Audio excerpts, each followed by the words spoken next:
Lamine Fati, je suis le directeur de la promotion et de la protection des personnes handicapées en service au ministère de la Santé et de l'Action sociale.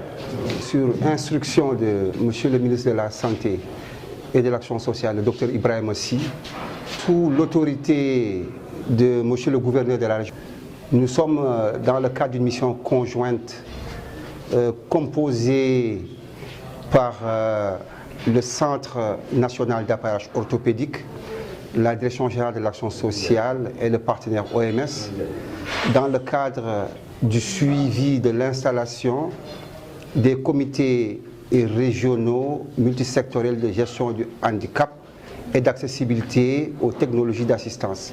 Aujourd'hui, on est là pour partager des informations importantes sur l'état de mise en œuvre des projets de l'État et des partenaires. Parmi ces projets, on peut citer la carte d'égalité des chances, qui est un mécanisme phare d'inclusion du handicap. Et à ce jour, l'État du Sénégal, sous l'égide du ministère de la Santé et de l'Action sociale, a produit et distribué 98 126 cartes d'égalité des chances et certificats de handicap adossés à des programmes de filets sociaux multisectoriels. Docteur Aloïse Waly Diouf, Organisation mondiale de la santé, Bureau Sénégal.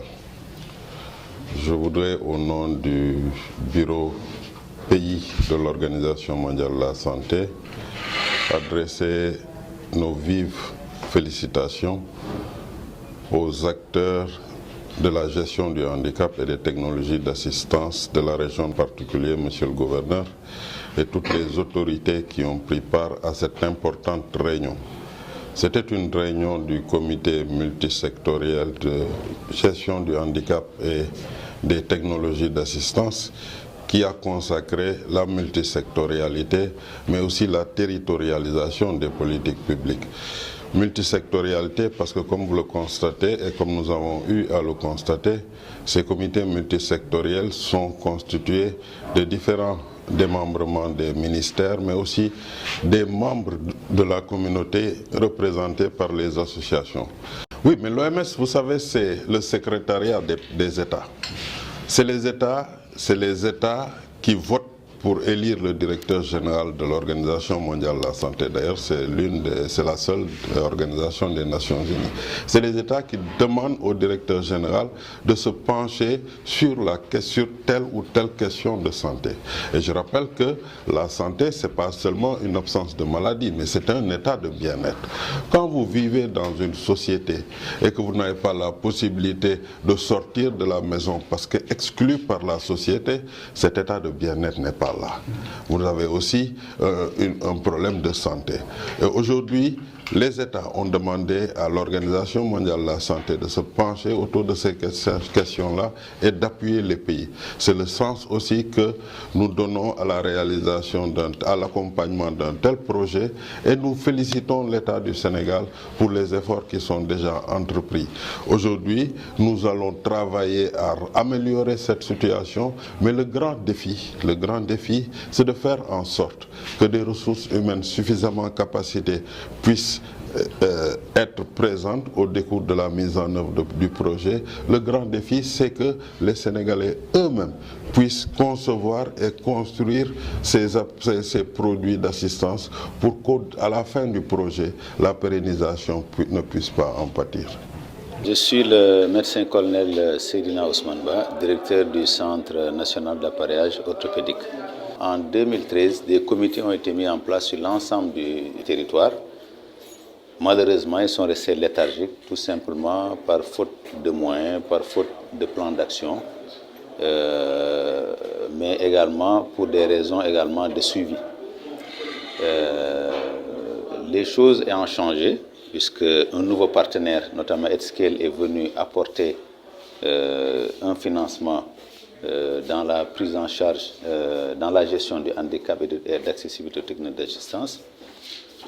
L'élément, c'est que le régime a changé. On n'est plus dans le contexte du Sénégal émergent, mais plutôt dans une dynamique, l'horizon Sénégal 2050. Autre élément qui fait que nous sommes là, c'est que le handicap n'est pas resté stationnaire, puisque au dernier recensement de l'ANSD, disons au niveau national, nous sommes à 7,3. de prévalence.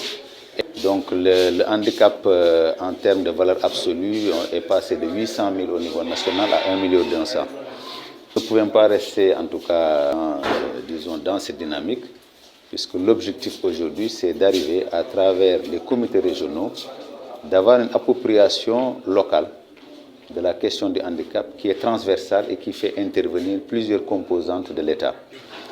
Et la mise en place de ces comités régionaux permettra à terme d'avoir sur les 14 régions des comités qui fonctionneront sous les directives du gouverneur qui sera en fait le président. Et ce que nous voulons à terme, c'est qu'il y ait un comité national dirigé par le Premier ministre qui permettra d'impliquer l'ensemble des ministères pour que la question du handicap soit en tout cas prise convenablement.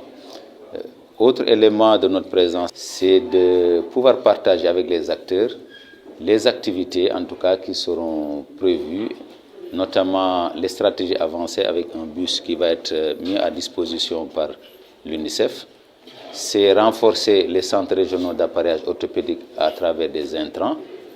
C'est de pouvoir assurer en lien avec les écoles, le ministère de l'Éducation, la prise en charge en tout cas des enfants dans le cadre de la disponibilité des lunettes. C'est de pouvoir appareiller les cas d'enfants en tout cas qui auront présenté des problèmes de surdité. Donc c'est le handicap dans sa globalité qui trouve un partenaire à travers Escale. Et donc nous sommes ici sur instruction de Monsieur le ministre de la Santé et de l'Action sociale avec les partenaires l'OMS et l'UNICEF dans ce financement pour une mise en œuvre effective de ce plan qui à terme devrait permettre d'améliorer la qualité de vie des personnes vivant avec un handicap. Autre élément dans ce processus, c'est en tout cas faire un appel aux collectivités locales. La santé étant une compétence décentralisée, il est important que les collectivités locales se saisissent de cette question pour faciliter l'érection de nouveaux modèles de centres régionaux de prise en charge du handicap où on aurait à ce niveau une prise en charge multisectorielle, une prise en charge intégrée de l'ensemble des acteurs de la rééducation et réadaptation pour une meilleure prise en charge aux côtés des travailleurs sociaux pour la prise en charge des questions de famille.